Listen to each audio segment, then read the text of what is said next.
मंडळी, वाढत्या उन्हामुळे केळी पिकावर होणारे परिणाम याविषयी सहाय्यक कृषी अधिकारी देवजी नारायणराव बारसे यांची बालाजी गवारे यांनी घेतलेली मुलाखत. मंडळी नमस्कार. मंडळी, आपण शेती करतो, शेतीमध्ये वेगवेगळी पिकं घेतो आणि आपल्याकडं जर समजा पाण्याची व्यवस्था असेल तर मोठी मोठी सुद्धा पिकं घेत असतो. सध्याला हळद पीक हे निघालेलं आहे. काही शेतकरी बांधवांकडं ऊसाची पिकं आहेत, केळी आहेत आणि काही शेतकरी बांधवांकडे भाजीपालाची सुद्धा पिकं आहेत. मंडळी, जेव्हा आपण केळीविषयी विचार करतो तेव्हा सध्याला दिवस उन्हाळ्याचे आहेत. आपण केळीचं पीक जेव्हा घेतो तेव्हा त्याची आपल्या लेकराप्रमाणे काळजी घ्यावी लागते, कारण केळीचं पीक हे प्रत्येक बाबतीमध्ये पीक संवेदनशील असतं आणि हे पीक जर चांगलं आलं तर निश्चितच आपली आर्थिक प्रगती होऊ शकते आणि जर हे पीक आपल्या हातचं गेलं तर निश्चितच आपल्याला आर्थिक फटका सुद्धा बसू शकतो. त्यामुळं केळी हे पीक जे आहे हे चांगल्यात चांगलं कसं येईल आपला प्रयत्न नेहमीच असतो. मंडळी, सध्याला दिवस आहेत उन्हाळ्याचे आणि या उन्हाळ्याच्या दिवसामध्ये आपल्या केळी पिकाला तर खूपच जपावं लागतं. केळीला जास्त ऊनही जमत नाही, जास्त थंडीही जमत नाही आणि पाण्याची तर कमतरता अजिबातच जमत नाही, कारण केळी पिकाला पाणी हे भरपूर लागतं. पाणी जर कमी पडलं तर आपलं हातचं आलेलं पीक सुद्धा जाण्याची शक्यता नाकारता येत नाही. सध्याला दिवस आहेत उन्हाळ्याचे आणि केळी पीक या उन्हापासून आपण कसं वाचवता येईल याबद्दल मार्गदर्शन करण्यासाठी आपल्याकडे आलेले आहेत देवजी नारायणराव बारसे सर, सहाय्यक कृषी अधिकारी चेनापूर. आज आपण सरांकडून या वाढत्या उन्हामुळे आपल्या केळी पिकावर काय काय परिणाम होतात आणि या परिणामांपासून आपल्या केळी पिकाचा कसा बचाव आपण करू शकतो याबद्दल आज आपण मार्गदर्शन घेणार आहोत. तेव्हा मी आपणा सर्वांच्या वतीनं देवजी नारायणराव बारसे सरांचं मनपूर्वक स्वागत करतोय. सर नमस्कार. नमस्कार सर. अगोदर मी सांगितल्याप्रमाणे दिवस आहेत उन्हाळ्याचे आणि या उन्हाळ्याच्या दिवसांमध्ये आपलं केळी पीक जे आहे खूप उन्हाळ्यासाठीही सुद्धा थंडीसाठीही सुद्धा खूप संवेदनशील असं पीक आहे. तर सर, आज आपण जो टॉपिक ठेवलेला आहे वाढत्या उन्हामुळे केळी पिकावर होणारे परिणाम आणि त्यावरील उपाय, याला सुरुवात करण्या अगोदर मला तुम्हाला असा प्रश्न करायचा आहे की आपलं जे केळी पीक आहे या केळी पिकावर या उन्हाळ्यामध्ये किंवा उन्हामुळे पिकावर काय काय परिणाम दिसून येतात बरं? सर, केळी पीक हे फार संवेदनशील पीक आहे. टेम्परेचर जास्त झाल्यामुळे केळी पिकाचं खूप मोठ्या प्रमाणावर नुकसान होते. त्यामध्ये केळीच्या पानाच्या जे कडा असतात ते करपतात आणि पर्यायाने ते फाटतात आणि केळीचे घड पडायला सुद्धा त्याच्यात नुकसान होते आणि त्यामुळे उत्पादनावर त्याचा परिणाम दिसून येतो. बरं सर, हे केळी जे पीक आहे आपलं, या पिकावर उन्हाचा परिणाम व्हायला लागलाय. आता दिवस उन्हाळ्याचे आहेत, कडक ऊन सुद्धा आहे, तर या पिकावर आपलं उन्हाचा परिणाम व्हायला लागलाय असं आपण अर्थात शेतकरी बांधवांनी केव्हा समजायचं बरं? सर, मी आताच तुम्हाला सांगितल्यासारखं की केळीचे जे पानं आहेत ते त्याच्या कडा आहेत ते करपल्यासारखं झाडते, पूर्ण झाडाचे पानं असे कोमजल्यासारखे होतात आणि त्यावेळेस आपण समजायचं की उन्हाचा जास्त प्रादुर्भाव आपल्या केळी पिकावर झालेला आहे. किती तापमान असायला पाहिजे म्हणजे, आणि केळीचं पीक जे आहे किती तापमानापर्यंत सहनशील असतं आणि किती तापमानाच्या वर गेल्यावर ते परिणाम दिसायला लागतात? केळी पिकामध्ये सर साधारणतः 20 ते 30 डिग्री सेल्सिअस तापमानामध्ये हे केळी पीक चांगल्या पद्धतीने येऊ शकते. एक साधारणतः 35 ते 38 डिग्री सेल्सिअसच्या पुढे जर तापमान आपल्या इकडलं गेलं आपल्या या भागामध्ये तर केळी पिकावर मोठ्या प्रमाणावर त्याचा प्रादुर्भाव दिसून येतो. सर, आता केळी पिकावर उन्हाचा परिणाम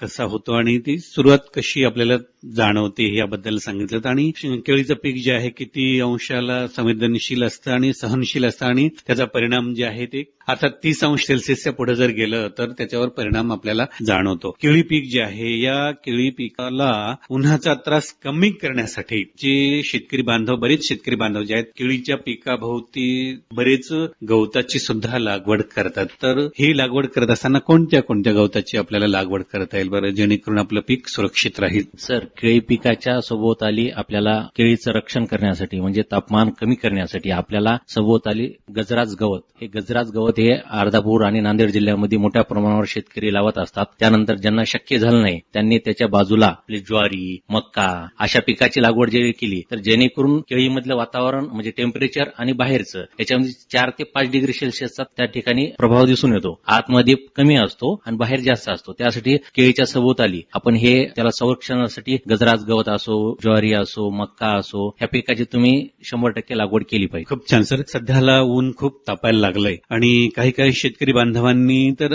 ही काळजी घेतलीही असेल. समजा काही काही शेतकरी बांधव खूप दक्ष असतात. बऱ्याच जणांनी तुम्ही सांगितल्याप्रमाणे गजराचं गवतही लावलं असेल, मकाही लावले असेल, ज्वारीचं पीक पण लावलं असेल. इन केस समजा काही शेतकरी बांधवांनी लावलेही नाही किंवा हे गवत लावत असताना कोणत्या वेळी लावायला पाहिजे बरं, जेणेकरून आपल्या पिकाचं उन्हापासून संरक्षण होईल किंवा आपण सांगितल्याप्रमाणे त्याची जी तीव्रता कमी करण्यासाठी याची लागवड केव्हा करावी लागेल या गवताची? सर, आपल्या भागात तर साधारणतः जेव्हा केळी लावली त्याच्या 1 महिन्यानंतरच ह्या गजराज गवताची लागवड करतात. परंतु आपल्याला जर साधारणतः फेब्रुवारीपासून टेम्परेचर आपल्याला वाढते ते जून पर्यंत असते, तर त्या पद्धतीने 3 महिने अगोदर आपण जरी ज्वारीची वगैरे त्या ठिकाणी पेरणी केली तर जेणेकरून फेब्रुवारीपासून ते आपल्याला पुढेपर्यंत त्याची तोडणी करायची नाही शेवटपर्यंत. फार महत्वाचं. नाही तर काही शेतकरी असे करतात की आपण ते जनावराला चारा म्हणून कापून टाकतात, तर ते आपण त्या ठिकाणी करणं योग्य नाही. जूनच्या नंतर आपण ते करावे. जूनपर्यंत 3 महिने अगोदर आपण ते लागवड करावी सर. 3 महिन्यानंतर हे जे आपण लागवड केलेलं गवत आहे, ज्वारी आहे किंवा मका आहे,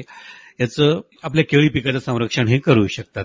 खूप छान सर. सर, दिवस आहेत उन्हाळ्याचे आणि मीही अगोदरही सांगितल्याप्रमाणे केळी जी आहे खूपच संवेदनशील असं पीक आहे आणि केळीला जर पाणी कमी पडलं तर निश्चितच आपल्या हातचं पीक जाण्याची शक्यता नाकारता येत नाही. मग सर, या उन्हाळ्याच्या दिवसामध्ये केळी पिकासाठी पाण्याचं व्यवस्थापन जे आहे हे कसं करावं लागेल आपल्याला? तर आपण केळी पिकामध्ये पाहतो ती 100% जवळपास शेतकरी आज ठिबकवरती केळी लागवड केलेली आहे. तर मी फक्त शेतकरी बांधवांना हे आवाहन करेल, म्हणजे सकाळी 7 ते 9, 10च्या दरम्यान पर्यंतच पाणी द्यावे. ठिबक सिंचन असेल तर 2 ते 2.5 तास पाणी चालवावे आणि त्यानंतर सायंकाळी 4 ते 5च्या नंतर 1-2 तास असे त्या पद्धतीने जसं शक्य आहे तसं त्या पद्धतीने पाण्याचं नियोजन करावे. खूप छान सर. बरेच शेतकरी बांधव जे आहेत वेगवेगळ्या पद्धतीनं केळी पिकाला पाणी देत असतात. तुम्ही आता सांगितल्याप्रमाणे काही ठिबक सिंचनानं सुद्धा पाणी देतात, काही शेतकरी बांधव पाटाचं पाणी सुद्धा देतात.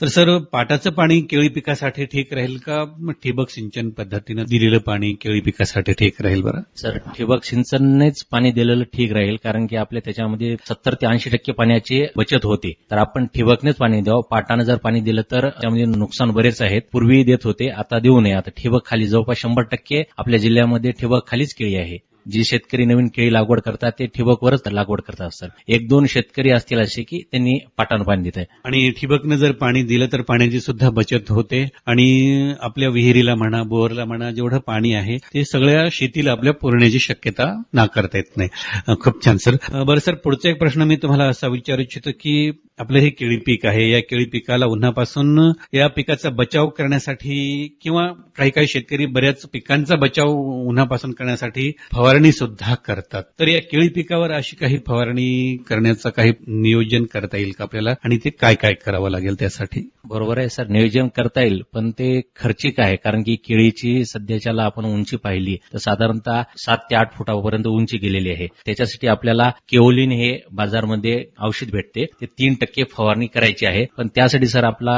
फवारणी पंप हे साधा पिचकारीचा न जमता त्याला पेट्रोलवरचा वगैरे पंप पाहिजे, जेणेकरून वरपर्यंत त्या ठिकाणी आपण फवारणी करू शकतो सर. खूप छान सर. सर, आपण केळी पिकाचं उन्हापासून कसं संरक्षण करता येईल याबद्दल आमच्या शेतकरी बांधवांना खूप चांगलं असं मार्गदर्शन करत आहात. बरं सर, आता आपण जे केळी पिकाचं संरक्षण करण्यासाठीचे उपाय सुचवलेत, या व्यतिरिक्तही इतर काही उपाय आहेत का जेणेकरून शेतकरी बांधव ते करू शकतील? बरं, याबद्दल काय सांगणार? सर, जे आपण आता चर्चा केली त्यातून एक सांगायचं राहिलं की असं की आपण केळीमध्ये आच्छादन करावे. आच्छादन की जेणेकरून आपण हरभराचा वेस्टीचं आपण गुळी वगैरे असते, त्याच्यानंतर गव्हाचा काढा असते, हे जेणेकरून किंवा कोणाकडे ऊस वगैरे असेल, त्याची पाचट असेल, हे जर जमिनीवर आपण आच्छादन केले तर बाष्पीभवनाचा वेग थांबतो आणि आपली केळीच्या मुळं हे मजबूत राहतात आणि थंड राहतात. त्यासाठी त्याचा सुद्धा वापर करावे. आपल्याकडे जे साधन सामुग्री असेल आच्छादन करण्यासाठी, त्याचबरोबर अजून काही शेतकऱ्यांनी गजरात गवत किंवा ज्वारी, मका लागवड केली नाही, त्या ठिकाणी अजून शेतकऱ्यांना सांगू इच्छितो की मी आपण ग्रीन मॅट जे बाजारमध्ये 50%, 75% वाले भेटतात, जेणेकरून त्याच्यातून आपल्याला तापमान हे कमी राहणार आहे, ते आपण सभोवताली आपण त्याचं कुंपण म्हणून आपण करावे. खूप छान सर. खरंच शेतकरी बांधवांनो, आपलं जे केळी पीक आहे उन्हासाठी खूप संवेदनशील असं पीक आहे आणि सरांनी सांगितल्याप्रमाणे जर आपण केळी पिकाचं उन्हापासून संरक्षण करण्याचा जर प्रयत्न केला तर निश्चितच आपलं केळी पीक आपल्याला खूप चांगलं उत्पन्न देऊन जातं. यात शंका बाळगण्याचं काहीच कारण नाही. सर, आपण आलात आणि आमच्या शेतकरी बांधव बांधवांना खूप चांगलं असं मार्गदर्शन केलं. त्याबद्दल सर्व शेतकरी बांधवांच्या वतीने आपले धन्यवाद. नमस्कार. नमस्कार सर. मंडळी, आताच आपण वाढत्या उन्हामुळे केळी पिकावर होणारे परिणाम याविषयी सहाय्यक कृषी अधिकारी देवजी नारायणराव बारसे यांची बालाजी गवारे यांनी घेतलेली मुलाखत आपण ऐकलीत.